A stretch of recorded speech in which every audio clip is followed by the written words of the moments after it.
എൻ്റെ കൊച്ചു സന്തോഷത്തിലേക്ക് എല്ലാവർക്കും സ്വാഗതം. ഇന്ന് ഞാനൊരു ചെമ്മീൻ്റെ തല വൃത്തിയാക്കുന്നത്, ചെമ്മീൻ്റെ തലയും കറുത്ത ചേമ്പ്, തക്കാളി, കൊച്ചുള്ളി, പച്ചമുളക്, കറിവേപ്പില ഇത്രയും കൂടെ ഇട്ടൊരു തീയൽ വയ്ക്കുന്നതാണ് കാണിക്കുന്നത്. ആദ്യം നമുക്ക് ചെമ്മീൻ വൃത്തിയാക്കാം. ചെമ്മീൻ്റെ തല പലർക്കും വൃത്തിയാക്കാൻ അറിഞ്ഞുകൂടാന്ന് എൻ്റെ കൂടെ പറഞ്ഞിട്ടുണ്ട്. അത് വൃത്തിയാക്കണേ ഇങ്ങനെയാണ്. ആദ്യം നമുക്ക് വേണ്ട ഇതെടുത്തിട്ട് ഈ തള്ള വിരൽ കൊണ്ട് നല്ല വൃത്തി ഇങ്ങനെ അമർത്തി കൊടുക്കണം. അപ്പോൾ അതിൻ്റെ വേസ്റ്റൊക്കെ പോവും. എന്നിട്ട് ഒരു കത്രികയോ കത്തിയോ കൊണ്ട് ഇങ്ങനെ കട്ട് ചെയ്ത്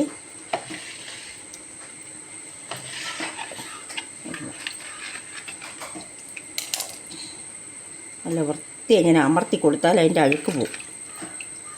എളുപ്പമാണ്. പലരും കളയുമെന്നാണ് എൻ്റെ കൂടെ പറഞ്ഞത്, വൃത്തിയാക്കാൻ മടിച്ച്.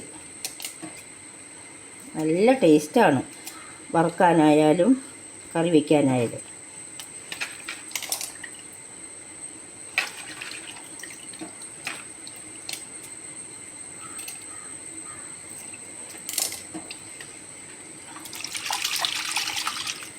ചട്ടിയിൽ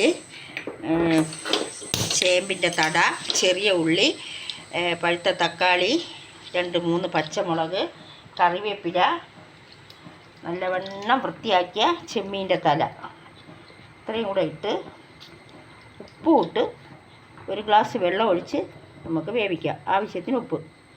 1 ഗ്ലാസ് വെള്ളം ഒഴിച്ച് നല്ലവണ്ണം വേകട്ടെ. ആ നേരത്തിന് നമുക്ക് തേങ്ങ വറുത്തെടുക്കാം. തേങ്ങയും പെരിഞ്ചീരകവും മഞ്ഞൾപ്പൊടിയും മുളക് പൊടിയും എല്ലാം കൂടെ ഒന്ന് വറുത്തെടുക്കാം. തേങ്ങ ഒന്ന് ചെറുതായിട്ട് മിക്സിയിലൊന്ന് കറക്കിയെടുത്തത് 1 മുറി, അല്പം പെരിഞ്ചീരകം, പച്ച പെരിഞ്ചീരകമാണ്. ഇതും കൂടെ ഒന്ന് ചൂടായി വരട്ടെ. ചൂടായി വരുമ്പോൾ നമുക്ക് മല്ലിപ്പൊടിയും മുളക് പൊടിയും മഞ്ഞൾപ്പൊടിയും കൂടെ ഇട്ട് ഇളക്കി കൊടുത്ത് തണുക്കുമ്പോൾ ഒന്ന് അരച്ചെടുക്കാം.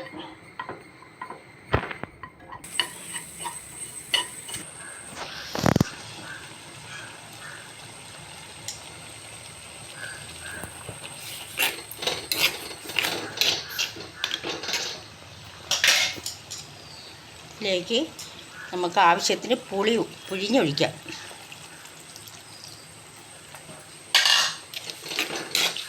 അല്പം മഞ്ഞൾപ്പൊടിയും കൂടെ ഇട്ടാണ് ഒന്ന് മൂടി വെച്ച് വേവിക്കാം. തേങ്ങ ഒന്ന് ചുവന്ന് വന്നപ്പോൾ ഇനി മല്ലിപ്പൊടി 1.5 സ്പൂൺ മല്ലിപ്പൊടി ഇട്ട് കൊടുക്കാം. മല്ലിപ്പൊടി ഒന്ന് ചൂടായിട്ട് മുളക് പൊടി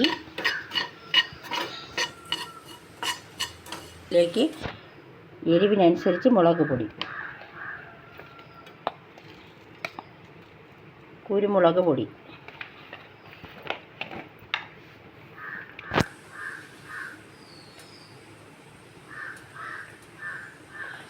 കുറച്ച് മഞ്ഞൾപ്പൊടി ഇട്ടാണ് നമ്മൾ വേവിച്ചത്. കരിഞ്ഞു പോവാതെ തീ കുറച്ച് വെച്ച് നല്ലവണ്ണം ഇളക്കി കൊടുക്കണം. ചെയ്തിട്ട് ഈ ചൂടിൽ കിടന്ന് ഒന്നും കൂടെ ഒന്ന് റെഡിയായി വരട്ടെ. ഏകദേശമായി വന്ന് ഈ തണുത്തിട്ടൊന്ന് നമുക്ക് പൊടിച്ചതിന് ശേഷം വെള്ളം ഒഴിച്ച് അരച്ചു കൊടുക്കണം. അറിഞ്ഞൂടാത്തവർക്ക് വേണ്ടിയാണ് ഞാനിത് ചെയ്യുന്നതെന്ന് എല്ലാ വീഡിയോയിലും പറയും. അരപ്പ് ഇവിടെ റെഡിയായി. ഇനി നമുക്ക് ഇതിലേക്ക് ഒഴിച്ചു കൊടുക്കാം.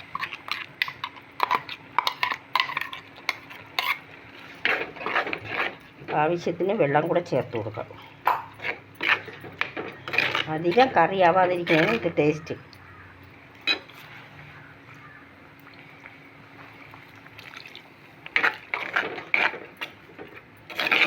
ഇതൊന്ന് തിളയ്ക്കുമ്പോൾ ഇതിലേക്ക് താളിച്ചൊഴിച്ചു കൊടുക്കാം. ഉപ്പൊക്കെ നോക്കാം.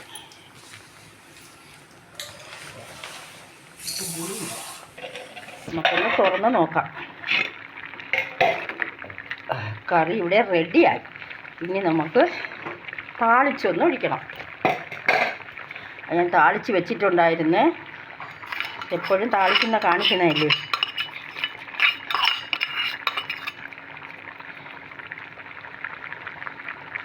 വെച്ച് നോക്കണം. അറിഞ്ഞൂടാത്തവർ വെച്ച് നോക്കണം.